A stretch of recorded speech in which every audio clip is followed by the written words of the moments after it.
All right. Hello, everyone. Thank you so much for being here. My name is Matt Koss from Morgan Stanley U.S. Internet Team. Very pleased today to be joined by Carrie Wheeler, CEO of Opendoor. Thank you so much for being here. Thanks for having me. So I'm just going to quickly go through the disclosures.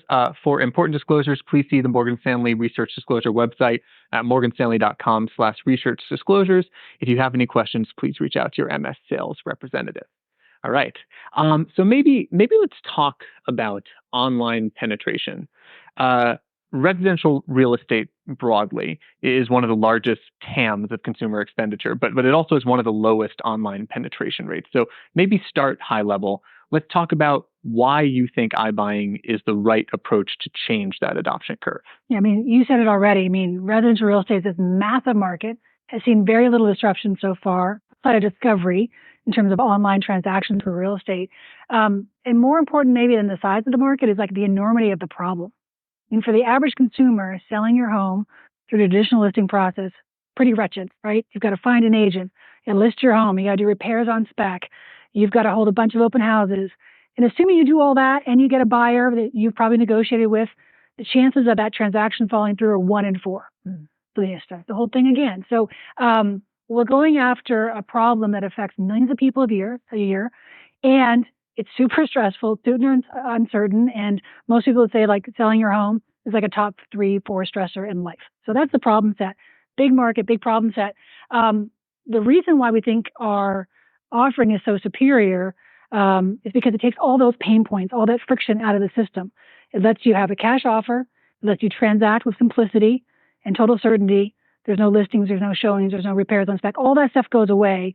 And what you have is control for the first time over what is probably the most important transaction you're ever going to have as a consumer. So that's something we feel really good about in terms of our purpose and what we're here to do. Yeah. So obviously, having been through the process and the heartache of trying to, get an offer in on a home and falling through it, I think it's very clear your point about how this is a superior consumer experience. So I guess from a home selling perspective, maybe more than buying in my particular case. But what is the roadblock or the adoption challenge you need to work with? Is it just awareness? I mean, how do you get people on board with this? I think clearly, strong consumer experience. I mean, awareness is clearly key. We have been around for a decade, and yet still today, our aided awareness is relatively low. So making sure that people understand that this is an alternative that's real is paramount. We've been focused on how do we put our offers and our placement out there in front of more people. So that's been expanding partnership channels and expanding brand investment to make sure that people are aware. When people understand what they can do, they say yes to the offer. That's why our NPS is 80. That's why we've served 250,000 sellers and counting. So it's been an awareness and then also expansion over time. And we have been very deliberate about how we've expanded, whether that's buy box expansion or market expansion, because we want to be deliberate about execution. But ultimately, this should be a mass product, nationwide product. Mm-hmm. Got it. Let's talk about spreads. How do you manage spreads and use it as a lever to move through the cycle with the business? And how does that play into your risk mitigation and strategy around expenses? Yeah, so for us, spreads are the lever by which we're thinking about managing those trade-offs between growth and margin and risk. Mm-hmm. So for everyone who's not familiar with the story, spread's another way to think about what's the discount in that offer we're giving to a consumer. The lower my spread, the lower that discount, the more I can drive growth because that consumer is more apt to say yes to an offer and convert on that. And we saw throughout 2023, after the market kind of took a downturn, that spreads are really high, conversion was low, acquisitions were muted as a result of that. And as we've been able to do the work to reduce spreads durably through cost savings and improving price accuracy, we've been able to increase our acquisition pace quarter to quarter throughout 2023 and then contract growth going into this year. So really that trade-off between growth and margin, we want to grow, but we also want to deliver within that 5 to 7% annual margin target. The other lever that we use spreads for is just really to manage our macroeconomic risk and also home level risk. So again, if you're less certain about something, spreads will widen. The tighter I can be in terms of understanding that home or understanding kind of like feeling good about home price stability, the tighter I can be on spreads. Right. Maybe we can talk about some of the ancillary or add-on products that you have at Opendoor. So obviously the majority of your revenue today comes from the core business by far. But when you think about things like T&E, marketplace, is there one where you see the company prioritizing investment and focus and trying to grow versus others?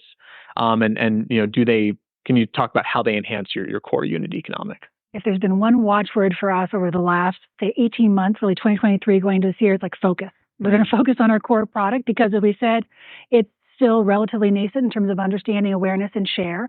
And the good news is, as we think about how do we get to a size and scale so that we are positive cash flow, like adjusted net income positive, we can do that today on our current core product set. We don't need to rely on any ancillary revenue whatsoever to do that. So that's number one. It's like focus, deliver on cash flow profitability with what we have today in the ground. The number of markets we have, our buy box, our core proposition. But we want ancillaries over time too. So we have a title and escrow business. It's very profitable. It attaches at 80% plus kind of rates. The creative, it shows up in our gross margin line. And then we're also working on mortgage, marketplace, which is the third party product we talked about, which is, attaching buyers and sellers and being a bit of a market maker in the middle of that.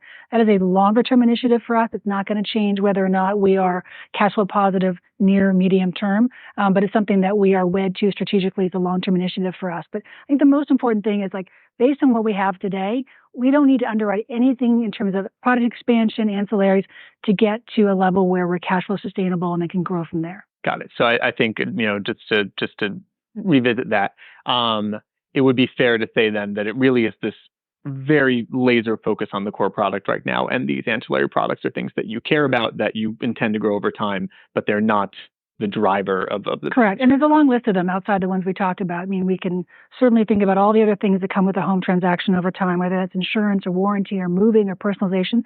Those are all there for us to get. It is just not the priority for 2024. So let's talk about the rate of home acquisitions, I guess, in that core business. So towards the end of last year, you spoke to plans of doubling the home acquisition rate from 1,000 homes a month to 2,000 by the middle of this year. So I guess, is that still the goal? And how are you tracking towards it? Yeah. So that was part of the framework we put out there. We said, hey, we're at 1,000 homes per month right now. And to get back again to that cash flow break even, we want to be actually at 2,200 homes per month, which is about $10 billion of volume. That's the magic number by which we're cash flow sustainable. The short answer is, given what I said earlier on spreads, we feel good about where we are today to be able to kind of get back to that level and then beyond. I mean, that's a milestone for us. It's not an endpoint. Obviously, our aspirations are well beyond that $10 billion number. But given where our spreads are and what we're seeing in terms of the market right now, which is pretty good home price stability, which for us is the most important thing, to be able to kind of price homes with a reasonable view to kind of where they're going to end up in the 4 to 6 month holding period we have. We feel good about our ability to execute against that. Mm-hmm.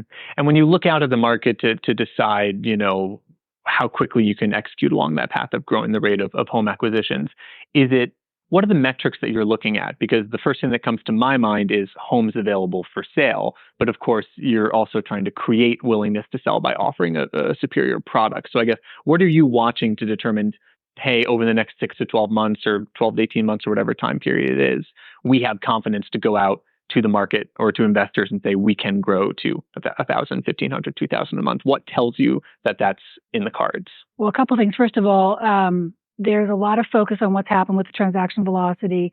Certainly, it's a horrible time to be a home buyer. Affordability has been constrained. Sellers have felt frozen because of the lock-in effect of mortgages. But what gets lost in all that is that 4 million people are still moving. Like, there's 4 million people who are moving. And against that 4 million people, we have a $600 million addressable market based on our buy box. So we don't need to believe that much to go from 1,000 to 2,000 to 3,000. That's going from, less than 1% share, something a little bit higher. So we certainly don't feel constrained from the market environment from an overall transaction velocity side. The constraint is, right, do you feel good about the home price velocity from a variability standpoint? And home prices have been pretty stable. So that's number one. What was the second part of your question, Matt? Talking about just what you're looking at externally to get confidence to, so I feel like you were kind of addressing. I think it's been in the home price stability side of the equation, which they've been pretty stable, frankly, even though supply is depressed, buyer demand is depressed, they're relatively in line. And that has been a good setup for us in terms of how we can set spreads and offer reasonable prices to customers. That sets up very well for where I wanted to go next, which is just about the amount of transaction volume in the market. I think it's no surprise to anyone in this room that that's slowed down, and there are a lot of reasons why, but interest rates are probably by far the biggest one.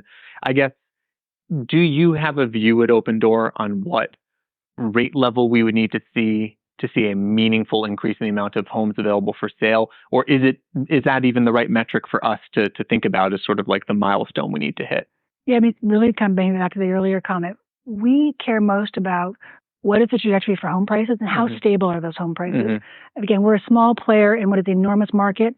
And while transaction velocity, I think sales are down 20% this year. They're at 1995 levels. Like, they're certainly depressed. Given where we play, that's not the constraint. The constraint is, do we feel good enough about the home price environment? And we do. That's the reason why we took our spreads down so much last year. It's the reason why we're able to put marketing dollars back into the system right now. They'll be up 50% quarter on quarter, because we like where we sit in terms of our ability to offer you something that feels reasonable. It's really not about market volume, not the share level we're at today. Again, 4 million people we're talking to. Right. So the thing that matters, if I understand that, is your ability to tighten spreads. And that's what matters first. You think about what's in a spread. Spread is where do we set our contribution margins? It's our cost structure. It's, can we reasonably price that home in terms of accuracy? And then the last part of it is like, how will that home fare in our ownership period in terms of when we go to sell it? We control 1, 2, and 3. 4, I don't control. We don't have a crystal ball. So we're really focused on the first 3. And so long as this last 4 is within some relative range of reasonable, we can be much more efficient in how we set spreads and drive growth. Got it. I guess, so you're currently active in 50 markets right now. I guess, how should we think about the pace of expansion to additional markets? Like, what would you say your approach is to balancing investments towards adding those new markets versus growing share in the markets where you currently operate? There are 2 main ways for us to think about expanding our market footprint. One way is just what you said, more cities, right? 50 today, expanding that to be nationwide over time. And the other lever is really in how do we define our buy box, right? What is the universe of homes within a given market that we feel like we have the algorithm, the pricing, the operating capabilities to be able to underwrite against? And that by far has been the most significant lever for us. If you think about where we were in 19 versus today, we've taken our buy box up by 4x. So today, I think it was at 160 or something like that in 2019. Today, it's at $600 billion. And that's through buy box expansion and some cities. For sure, we doubled our city footprint. So sitting here today with that less than 1% share and that $600 billion market opportunity, there's zero headroom in terms of our ability to grow. So less of focus right now on additional cities. We want to do those over time. We want to be nationwide. But it's really within our existing buy box. We underwrite 57%. We can underwrite 57% of the transactions and where we sit today, capturing more and more of those transactions when customers think about selling. That's really the lever for growth for us. So talk a little bit more about the buy box, how you think it through and how you see it changing. It's changed a lot. It's just gotten wider and wider over time as we've improved our ability to price certain homes.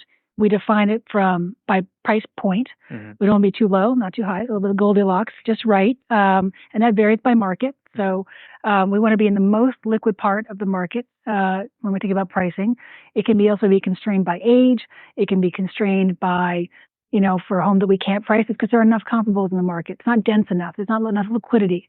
So it varies by market, but that's how we define our buy box. Got it. I guess, on the competitive landscape, how do you think about competition in the near and the long term? I mean, it's changed quite a bit from a couple of years ago in terms of how many entities there were focused on being in iBuying, and what are the factors that you compete on in the markets where you do face stronger competition than others? It has changed, but in some ways it hasn't, because we really define our competitive set is the traditional listing process. I mean, that's who we compete against day in, day out.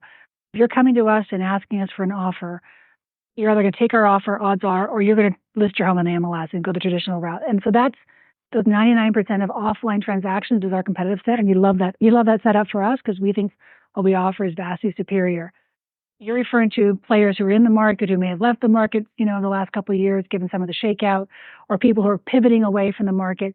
I'd say this: we have built the system over the last decade to be entirely purpose-built. So from day one, how do we build the pricing algorithm? How do we build the operating capabilities to complement that? We're a very offline, online business.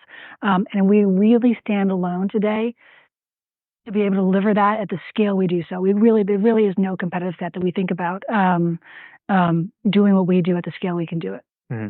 So I think the fact that in a very buoyant housing market, there were so many different companies trying to enter iBuying probably speaks to, at the very least, the size and probably also the attractiveness of the opportunity. Do you see an environment, maybe a more positive housing environment at some point in the future, where maybe you do have new entrants, and do you feel that your moats will be even deeper by that point in time? I mean, will it become harder as time goes on for new entrants to come up behind you now that some very big, well-funded entities with a lot of data have kind of backed off from iBuying? We like our strategic positioning right now a lot. A lot of the people we were alluding to in your earlier question are now partners of ours. Mm-hmm. We're on their platform. Mm-hmm. That feels pretty strategically important to us. Mm-hmm. Those are partnerships we care about a lot. And for someone else to come into this environment right now with our 10-year head start in terms of data, insights, the hundreds and hundreds of thousands of homes we've been over time, all to the benefit of making sure that our pricing information is better for that next set of homes. Pretty hard. It's a real compounding advantage against that. And then there's the operating component, which again, we do run a capital intensive, low margin, but operationally intensive business. And we have built the technology, the systems and the processes to be really good at that and to be able to do it in a centralized way. I think someone would have to come into the market pretty de novo to think about how they do that. It's not very purpose built in terms of the system and the platform we have. Right. Talk about the NAR, a major topic in the industry right now. I guess we've seen quite a few headlines, a lot of speculation, a number of different legal cases playing out. But can you just remind us of your view at Opendoor of what is at stake here, what could change, and what impact, if any, it could have on? Yeah. So for everyone's not reading about all the NAR news, this is about the traditional practice of the seller and the seller's listing agent paying for the buyer's broker commission when you come along with your agent. And there's been a lack of understanding amongst consumers that they get their buyer's agent for free. This is about unbundling that and potentially having the buyer's agent be borne by the buyer and the seller just borne by the seller. Short answer to your question is number one, we make no revenue from the buyer broker commission. Zero. That's not our business model. Unlike a lot of people who are in this industry and they make most of their revenue from buyer broker commission, that's not our business model. We're very seller focused and we kind of stand alone in the seller focus we have. So that's one. Two, it's a cost to us today, significant cost. When I go to sell one of our homes, you come along with me, you probably have an agent in tow, and we then pay 2.5%, 3% in the form of that buyer broker commission out to you. If you think about our contribution margin, 5 to 7%, that's a pretty hefty portion of our cost structure. So assuming that over some period of time, we'll see how these lawsuits shake out, either that commission rate becomes unbundled and the sole responsibility of the buyer, there's compression over time, those costs to us get reduced. It's either a pass-through, so it's the worst case, it's neutral to us, and maybe there's some benefit over time. I think the more important point for us is everything we do is to bring total transparency to the customer. They know exactly what they're transacting and what they're paying. And then two, they have choice. If you want an agent and you want to work with Opendoor, great. We'd love to partner with you. If you want to come to us directly and you want to buy and sell, great. Look, we built the platform, the only platform to be able to do that. So we're agnostic in this fight. We want to be a market participant. We're going to see how this all shakes out, I'm sure, over many, many years.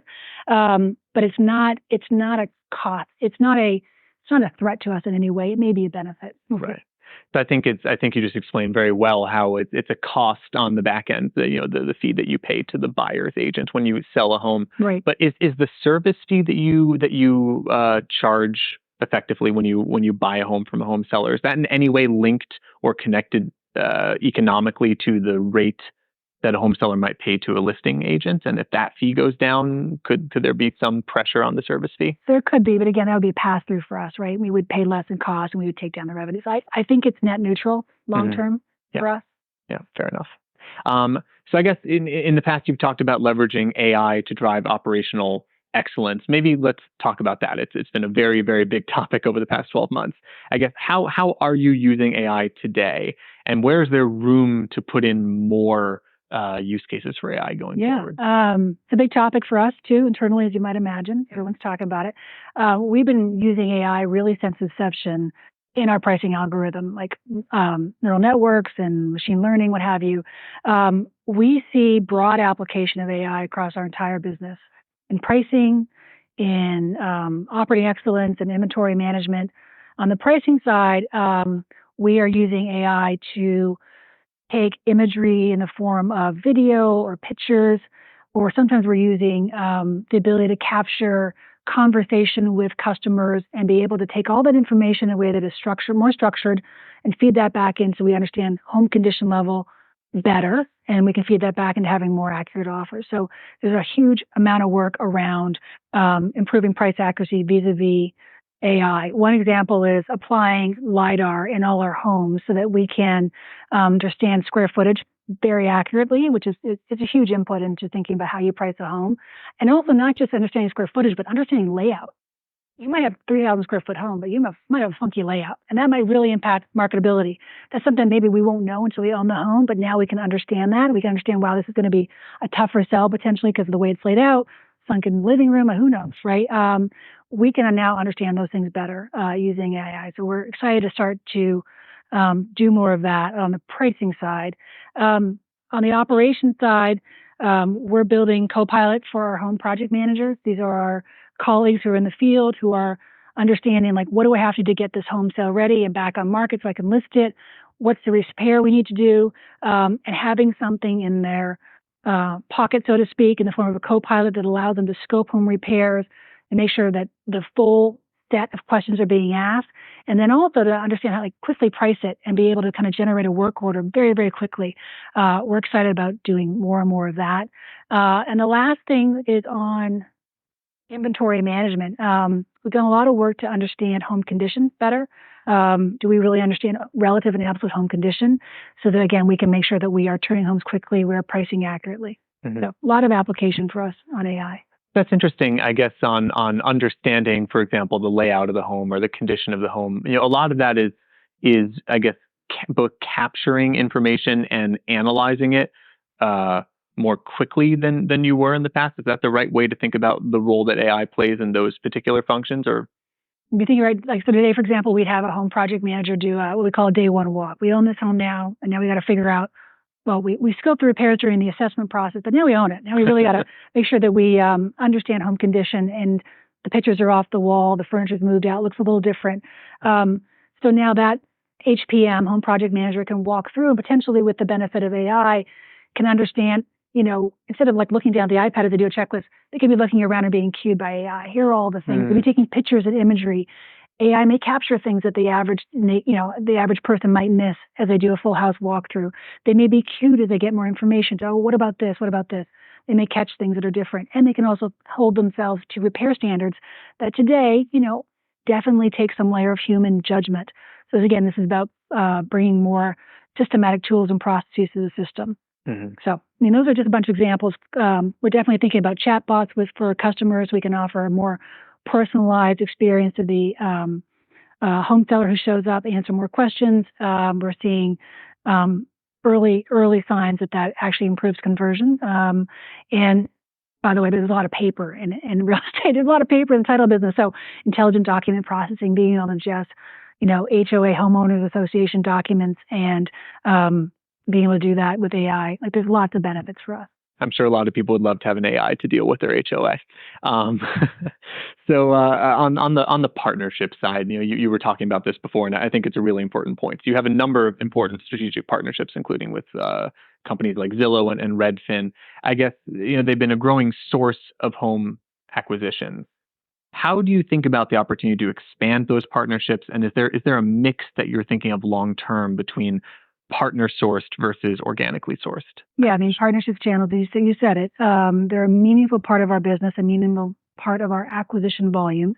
And it goes all the way from home builders to the online real estate players to agents. And we've leaned into all of them. Just in 2023, when our spreads were high, marketing spend was less efficient. The good thing about partnership channels for us is, first of all, we can just be in more places. We can talk to more sellers. We can show up in more channels so that people are aware of the product. And they come at a fixed customer acquisition cost. So they're relatively efficient, less impacted by where spreads may be, where we might find paid marketing to be inefficient at a time of high spreads. channels are pretty stable.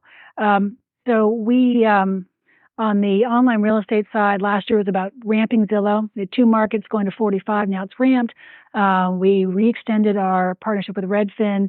So continue to just be the de facto cash offer choice when people are thinking about selling their home and they're online looking at Zillow late night or Redfin or what have you. Agents, really being a partner to agents. We're not a foe to agents. We're a partner to agents. We think we're a tool in a toolkit.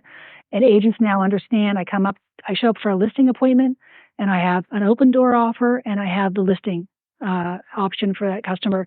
And different customers for different reasons may choose different things. For a customer, it may be perfect for them to sell to Opendoor because it's super efficient and may maximize the outcome that they want to, given objectives for certainty and convenience. For the agent, the return on their time is fat, right? I mean, they're managing a book of business, and so be able to do that for a customer very efficiently and quickly. While the commission rate is lower, the ROI is higher. So agents are a growing channel for us. We just went live, I think this week or last week, with EXP, which is the largest brokerage in the country, growing very quickly. And now, when they go to that portal, an EXP agent will sort of see the option to show up at their next listing appointment with an Opendoor offer in hand for the customer. We think that's obviously excited about that. And then the last piece is on home building, which we've been doing for a long time, but that's like a perfect trade-in customer for us, right? You can't be a contingent buyer these days. And so we unlock that for someone who's looking to do a new build home, which obviously there's been a lot of interest and demand for new build homes. So all those are important. I think we said a couple of quarters ago, so 40% of our mix and growing. Where that goes over time, who's to say? But I think there's a lot more to be done on the partnership side for us. Mm-hmm. So I want to give a minute and just a few minutes to the audience if there's any questions that are there. But I want to revisit one thing you just said, just about EXP and the agents. What is that conversation like? Because I would think, and you alluded to this pretty clearly, I would think that agents would view Opendoor's involvement in a transaction from a knee-jerk perspective negatively, because to your point, it maybe a higher ROI, but they see things just in terms of like the fee pool. So obviously you have an important partnership that you signed there. So you've gotten over the hill and you know what the pain points are. So what was that conversation like, and how did you get them over the hump? Yeah, I mean, it's not just EXP. We do business with thousands of agents and many brokerages across the country. And I do think there's a change in sentiment. Early days of Opendoor would have been like, oh, you're trying to disrupt the entire real estate business. You're trying to put agents out of business. No. Again, we want to meet customers where they are. So if you have an agent and you want to work with an agent, that's fine. If an agent decides that their customer wants to maximize their outcome by listing, we understand that. But if they have a customer where they don't want to go through the traditional listing process, I want to get my home ready for sale. I don't want to do a bunch of repairs. I don't want to endure 6 open houses. And you want to sell in a way that is much easier, much faster. I know exactly my close dates. I know exactly what I'm going to realize. And we can help you do that. That's a great tool for an agent to have. And I've used this example before, but we were on the phone with one of the leading brokerages in the country. And they said, you're kind of shirking your fiduciary responsibility if you're not telling the customer, these are the panoply of options you have. Like one is a listing, and one is this certain cash offer. And again, we're not saying it's going to work for 100% of the customers. We understand that. But for those who want it, it's incredibly powerful. And for the agent, again, they're managing a whole book of business. So that we pay them a point when they deliver one of those leads to us. But the ROI on their time, they don't have to do the listings. They don't do the open houses. It's pretty powerful. And so we're a tool in their toolkit, and we're happy to be one. Yeah, that makes sense. Happy to take anything from the audience. So when there's a mic coming. Carrie, just two quick questions. One on the partnerships that you were just talking about, the 40%, is that of the funnel, or is 40% of the actual new home acquisitions that are happening through the channel? 40% of the acquisitions. Okay. And then we're coming via our partnership. Okay. Channel. So then have you talked about the contribution margins on those relative to the kind of status quo business? We haven't. Something I would say is that, and we don't disclose the unit economics for partnerships, but it has the attractive benefit of having a fixed customer acquisition cost, and we pay on contract closes. So it's not a lead proposition. More certain, I guess. It's more certain, yeah. Okay. So. Got it. Okay, and then second question, kind of coming at Matt's question a little bit about what you look for to get more aggressive in new home purchases. 2023 I would have thought was a very good backdrop to ramp acquisitions, or i.e. lower spreads. Like you said, volumes don't matter, prices matter, and prices were stable through 2023. So why now? What are you kind of seeing now? Was it just 4 quarters of price stability, and so now you feel comfortable, or is there, you wanted to work through the book of business that you were working through before? Just trying to understand why you feel now's the time to kind of hit the accelerator. Yeah, I mean, I don't think all of 2023 felt like it was going to be perfectly stable. I think we were all like, we had to be, right? Retrospect, having come out of 2022, we wanted to make sure that we were building into a new book of business with margins that we liked as we cleared the old book of business, home prices and the trajectory of where mortgage rates, like we can't crystal ball it. So we wanted to be pretty disciplined in how we're building that new book. And we were, like we had, I think, 8.3% contribution margin on the new book in total for 2023. And to your point, we over-earned a little bit, right? Home prices did better than we were underwriting, and I think we were deliberately conservative in some of that. And so to the benefit of an 8% contribution margin. Having now kind of had 2023 behind us and given where we're sitting, we've done 2 things. One is part of spreads is about what we can control, right? It's cost structure. So we did a lot of work in 2023 to reduce our cost structure, and we fed that back into spread. So we've taken down our spreads to allow us to grow faster and just into more volume. And part of it is like the setup feels okay-ish, right? We care most about home price stability. And I think sitting here in 2024, given that setup of supply demand, we feel pretty good about the ability to lean into acquisition volumes. I'd also say like this is the time of year where it's the most liquid. It's the most appropriate to be the most risk on because this is what home sellers are coming into the market. This is the spring selling season. This is our Christmas, right? This is what we lean into. And so, again, that's a time to be leaning into acquisition volumes. And I would say, given last year too, what we didn't have is as we were working down spreads very high to much lower, and then we kind of exited the year where we are today, marketing was inefficient. We basically had to turn off the marketing. Those dollars didn't make sense. And so we didn't get the benefit of having that either. So now we're at a place where we can start to invest those dollars in a more efficient manner. Is there anything else in the audience?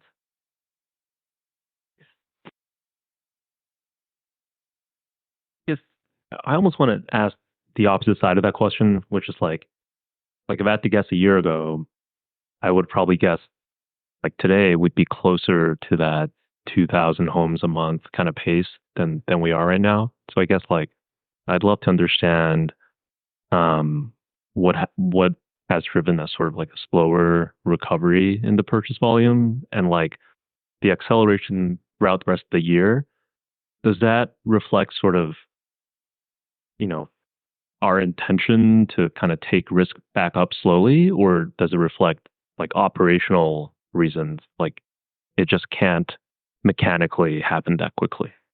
So just to make sure I understand your question, why 2,000 now versus last year? Or why haven't we seen that already? Okay. And then just, if we're going to start seeing that, why throughout the rest of the year and not, pretty immediately? Yeah, as I said, we had to reduce spreads meaningfully throughout the course of 2023. So we weren't in a place to drive. We weren't going to see the kind of conversion at those spread levels that would get us anywhere near the 2,000. But part of it was taking spreads down, partly through cost savings initiatives, partly just feeling better about the environment, right? We were pretty risk off going into 2023 on the heels of 2022. That was one. And today, I feel good about our setup to kind of lean into more volume for all the reasons I just said. We were not feeling that way necessarily middle of last year because the environment was still pretty uncertain. Like interest rates up, interest rates down, what's going to happen with the Fed. And we want to make sure that whatever we're doing, we want to do it in a way that feels really durable. And we can lean into spreads, we can lean into spend and drive growth at the expense of margin and the expense of risk. And those are trade-offs that we're not willing to make right now. I think we learned those lessons in 2022. And what we want to make sure is that as we build the system for more volume, which is very much in our control right now, our view, given the macro and all the work we've done, we're going to do it in ways durable. We're going to do it in ways sustainable. Like we're going to get to a baseline and then grow from there. There's lots of things we can do short term. We're not going to make those moves. We're going to do it long term. All right. I guess maybe we can close on this one. Just looking out longer term, if you're looking out 5 years or maybe farther, what, I don't want to say typical, but what do home transactions look like? How will that have changed in terms of the role that Opendoor or companies like Opendoor are playing? Like, where can market share go? Where can home buyer and seller awareness go? Where do you think we'll be in 5+ years? Yeah, there's a chart that we have in our investor deck, and we segment our markets from the most mature to the least mature. And you think about the most mature market, still low, but aided awareness is 40%. Newer market 20%. Address entry, like people's willingness to engage with Opendoor, 40% for a mature market, much lower for a small market.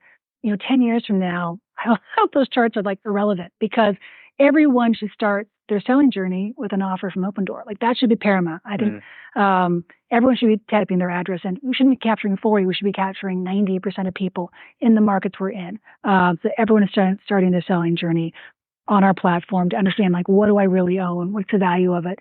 And they can go from there. And then our job is, over time, what we want to do is expand the ways we communicate with sellers and also our offerings, so that we really meet sellers where they are.